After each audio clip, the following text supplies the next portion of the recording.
umpisahan agad natin. Ano, dito kay Trillanes, wala nang paligoy-ligoy pa. Umpisahan na agad natin. Dito ho kay Trillanes, mga kababayan. Oh, Bongo at sa kapatid niya. ayan. Di ho ba, mga bossing chipa mo, sir? Ito yung kaninang balita na umagang-umaga na nagmamagaling si Greco Bellica na sabi, mas mauunahan pa yata na si makasuha si Bongo kesa sa ICI kasi narinig na nila. Kami 2 weeks pa namin alam to eh.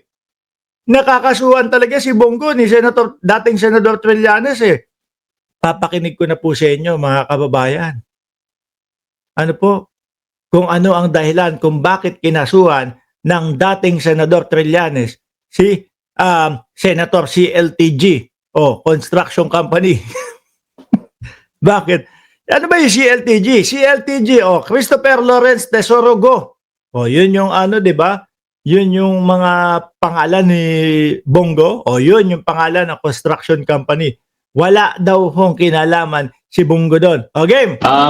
Ngayong araw na ito ay nag-file tayo ng plunder case laban kay Duterte, kay Bongo, sa tatay ni Bongo at sa kapatid niya. Ayan, 4. Kay Duterte, kay Bongo, sa tatay ni Bongo at sa kapatid niya. Ito ay tungkol sa 7 billion pesos worth na infrastructure projects na inaward nila Bongo at Duterte doon sa tatay at kapatid ni Bongo, at ito ay bawal at covered ito sa plunder law. Oha. Paumpisa pa lang ho yan. Sinasabi ni Bongo, mga kababayan. Sinasabi, hindi po ako pwede mamili ng aking kamag-anak. Yung mga kamag-anak ko po, bata pa lang po ako. Meron na silang negosyo. Ano? Hindi ko naman po pwedeng pa-stop yung kanilang negosyo, etc., etc. Alam nyo, mga bossing, meron pong iba na mga individual, meron pong ibang mga tao na sila ay napipilitan tumakbo, no?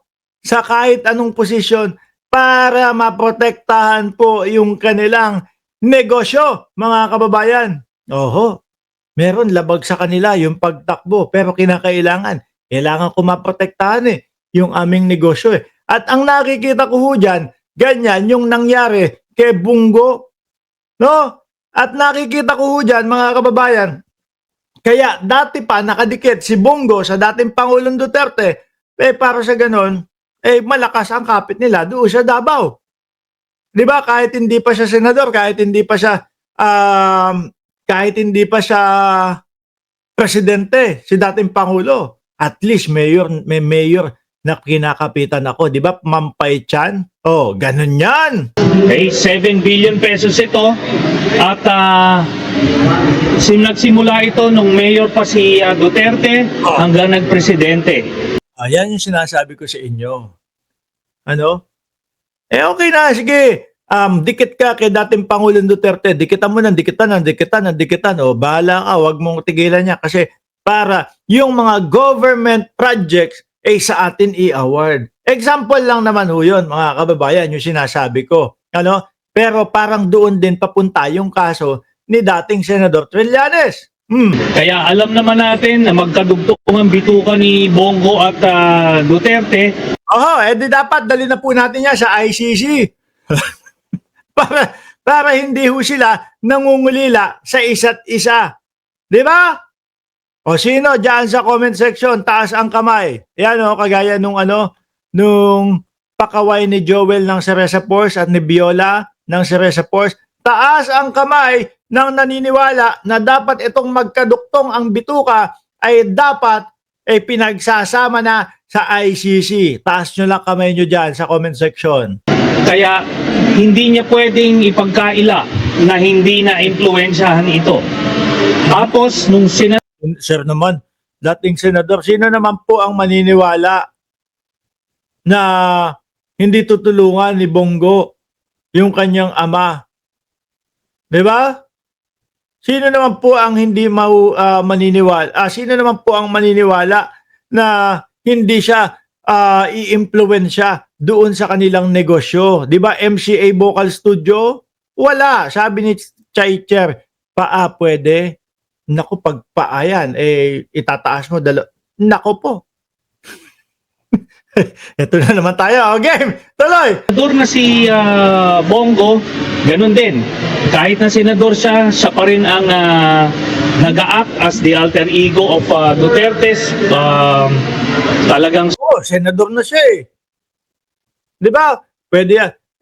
Bakit naman ganun? Sa iba nyo ina-award yung mga project dito sa Davao. Malamang dapat yata sa akin yan. Dito, tatay ko to, Tingin nyo, walang ganun nangyari talaga sa tanang buhay ni Bongo? Oh. Parang mga DDS na lang ho ang maniniwala dyan. Di ba, Dali Babes Castro? Oh. siya pa rin yung special assistant. Kaya ito ay maliwanag na violation sa ating batas at kaya natin siya nakasuhan.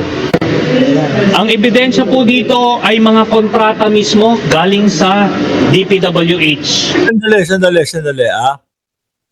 Sinabi ni dating Senador Trillanes, ang mga ebidensya dito ay mga kontrata galing sa DPWH. Kumbaga mahaba itong interview na ito. Pakita ko lang sa inyo mga bossing yung tulak-tulak ng dating senador nung siya ay pumunta doon sa ombudsman para magkaso para doon sa kanyang mga ebidensya. Eto, ayan. 'Di ba? Yan yung nag-file na siya, na-file niya na. Tignan niyo naman ho. Tignan niyo naman ho yan, mga kababayan. Sandamakmak po, mga bossing. Biruin mo, kinailangan pa nila ng kartilya. Nung matandaan ko, kapag ako may kinakasuhan dyan sa Pilipinas, ganun lang Ganyan lang. Affidavit na galing sa lawyer ko, tapos ang gagawin, manunumpa ako doon sa harap ng piskal.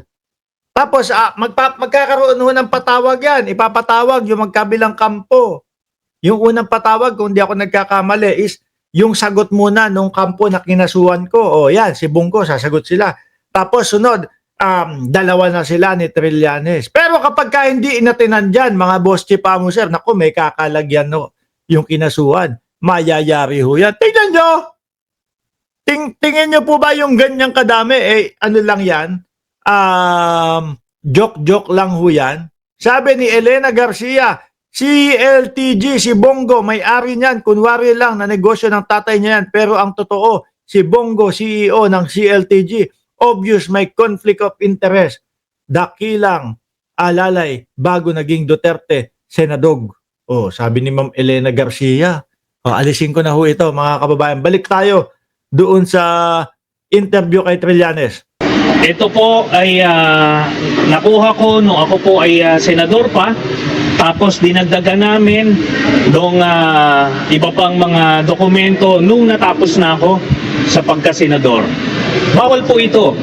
Ayan, Just Vincent at Alaga, shout out sa inyo. Di ba? Hindi mo pwedeng bigyan ng kontrata yung tatay at kapatid mo. Yun, first family niya yun, mga bossing. Di ba? Imposibleng hindi niya kinakausap, imposibleng walang pag-uugnayan o wala man lang family gathering yan. Imposible yun. Ang nakalagay sa ating batas, up to 4th degree of First degree yan, tatay. consanguinity and affinity. Pero ito, first degree ito. Tatay ito at kapatid. Yung kapatid sa labas, makukonsidera ba yun na second degree na? Or first degree pa din? Kasi pareha sila ng tatay no? At hindi pwede niyang hindi niya pwedeng sabihin na hindi niya mapipiling kamag-anak niya. Kasi hindi ito basta-basta kamag-anak. Kapatid at tatay ito. Tapos halos 200 contracts ito.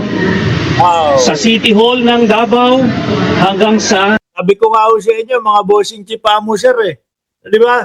Sabi ko din ho sa inyo merong iba na mga napipilitan silang tumakbo para proteksyonan yung kanilang negosyo. Kaya po yung sinasabi ni Bongo na dati pa lang po negosyo na nila yan ano po magagawa ko.